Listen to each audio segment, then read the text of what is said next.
Hey y'all.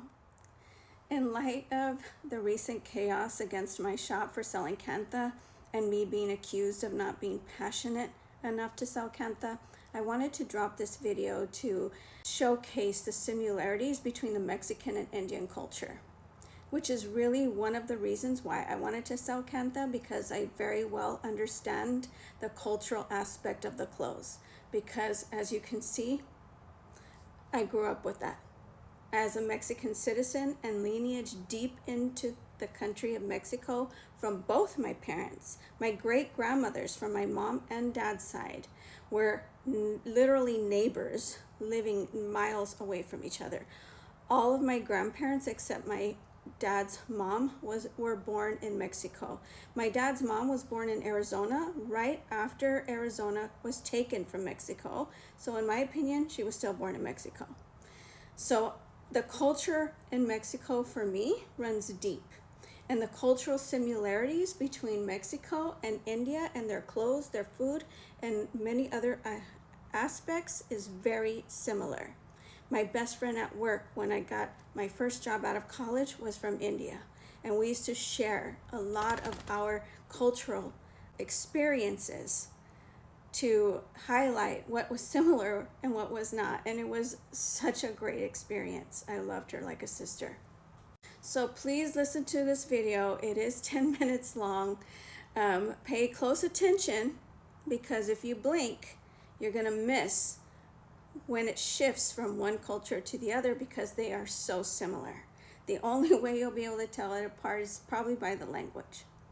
But please enjoy, sit back and learn how similar these cultures are, because it does make me proud, and I hope to one day also sell items from Mexico, because we have a deep meaning in our clothes too.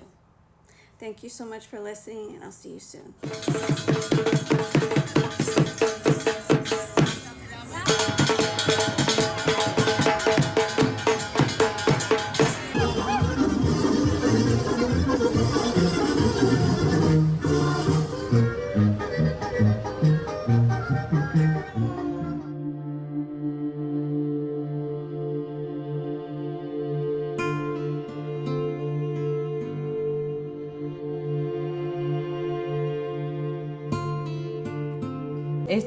Le llamamos las semillas, lo que se utiliza para sembrar en el campo. Este dibujo, las huellas del perro. Este, el arco maya.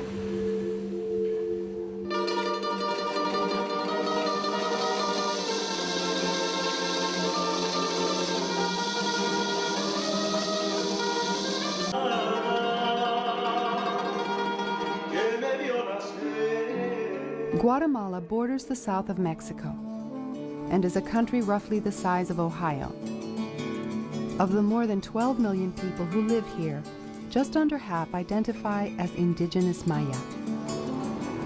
People who in myriad and modern ways carry on the cultural traditions of their ancestors. People with a culture as colorful and varied as the weavings they create.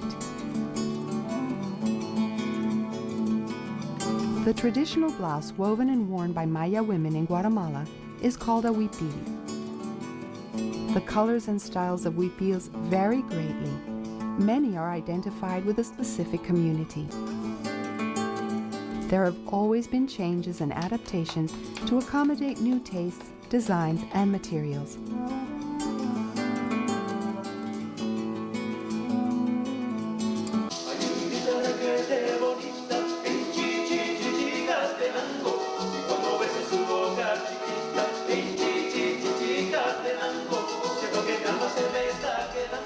Manuela Canil Ren is an accomplished weaver who also works as a vendor in the local market. Today we're going to immerse ourselves in the fascinating world of Guatemalan fashion. Huipiles, the traditional garments of indigenous women in Mexico and Central America, are more than just beautiful pieces of clothing. They are a profound expression of cultural identity and history. The making of a huipil begins with the weaving. Using a backstrap loom, artisans create intricate patterns that tell stories and symbolize the wearer's community, status, and personal experiences, huipiles have been worn for centuries, dating back to the ancient Maya civilization. Each region developed unique designs, reflecting their distinct traditions and beliefs. Every motif has meaning, often representing nature, animals, and religious symbols. Today, huipiles remain a vital part of cultural heritage. They are worn during ceremonies, festivals, and everyday life, connecting the past to the present. Through their colors, patterns, and craftsmanship, huipiles weave a rich tapestry of history and identity, preserving the legacy of indigenous cultures for future generations. Discover more about the beauty and significance of huipiles. Welcome to this one-minute journey through the history of Mérida, Mexico, as we explore traditional Mayan embroidery. Legend has it that Ixchel, the moon grandmother goddess, taught the first woman how to weave. Since then, mothers have passed down the tradition to their daughters. For over 3,000 years, Mayans developed intricate embroidery techniques as a vital aspect of their cultural heritage. Each stitch is more than a design, it's a language. For instance, the use of vibrant colors may symbolize nature or spiritual significance. The patterns narrate tales of tradition, mythology, and daily life. In a mass-produced world, Mayan embroidery showcases the beauty of handmade artistry. This ancient art has transcended cultural boundaries, leaving a lasting mark on fashion and art, with traditional designs finding expression in modern forms. As we explore the history of traditional Mayan embroidery, we witness the threads that weave together the past and present, creating a rich cultural tapestry that continues to inspire.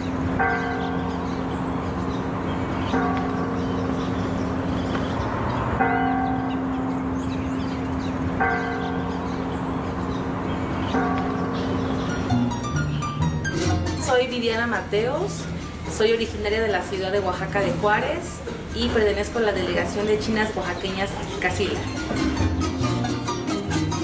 Somos mujeres alegres, nos gusta bailar, nos gusta ir a las calendas, a los convites, nos gusta cargar la canasta, quemar cohetes. Y hasta esa mujer que pone el toque especial en todas las calendas que se hacen en honor a los santos patronos de la ciudad.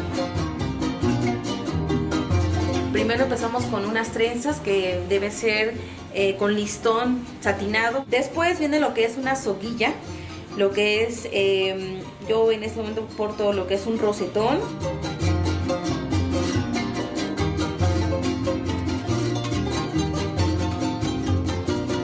Y lo que es nuestro rebozo.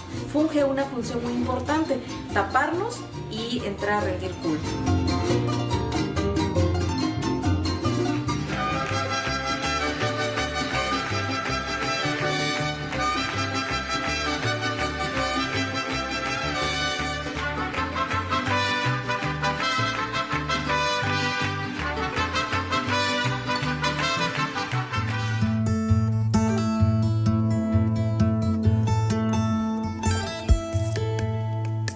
Tenemos cuevas aquí alrededor de nuestro pueblo, entonces por primera vez se descubrió unos dibujos. Con el paso del tiempo pues se empezaron a copiar en madera. Al paso de los años los dibujos se plasmó en lo que ahorita conocemos como la manta. Hacemos los cojines, los manteles, todo lo que es para decoración. Bueno, el proceso de cada pieza pues es, primero se sacan medidas. Cada dibujante tiene ya el dibujo ya en la mente, entonces empieza a dibujar. Una vez que se termina de dibujar, se busca la persona ideal que tenga buena mano para lo que es el bordado. Se tiene que lavar en agua caliente con jabón de pasta y claro, viene lo que es la planchada. Se pueden llevar de 5 a 8 meses fácil.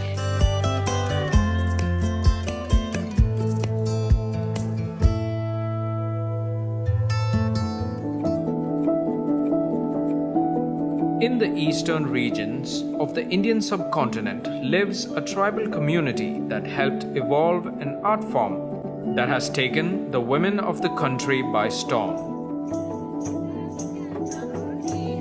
They call themselves the Shantal, and their craft is called Kantha embroidery. Shantal women would spend days embroidering a single piece of fabric using brightly colored threads to create beautiful works of art. But although they are brilliant craftsmen, they found themselves lacking when it came to commerce. This is where TriFed comes in with their pan-India brand of original tribal arts and crafts called Tribes India. Through this, TriFed has been able to secure the market for authentic tribal products, giving the Chantal's work the value it deserves, including partnering with e-commerce giants like Amazon. In fact, they have been able to go beyond the Chantal community and include other non-tribal yet poor rural communities too.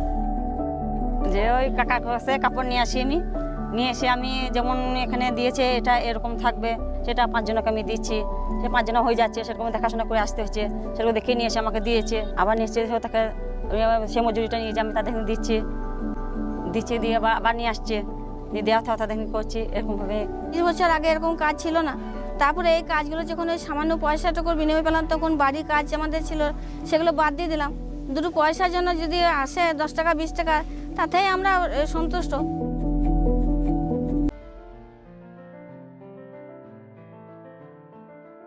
पुराने कपड़ों और धागों में खूबसूरत कहानियों को पिरोती ये कला 500 साल पुरानी है। उड़ीसा और बंगाल के इलाकों में रंग बिरंगी धागों में लिपटी कांथा की कहानी काफी प्रेरणादायी तो है ही, साथ ही सांस्कृतिक समृद्धता और पर्यावरण संरक्षण का शानदार उदाहरण भी है।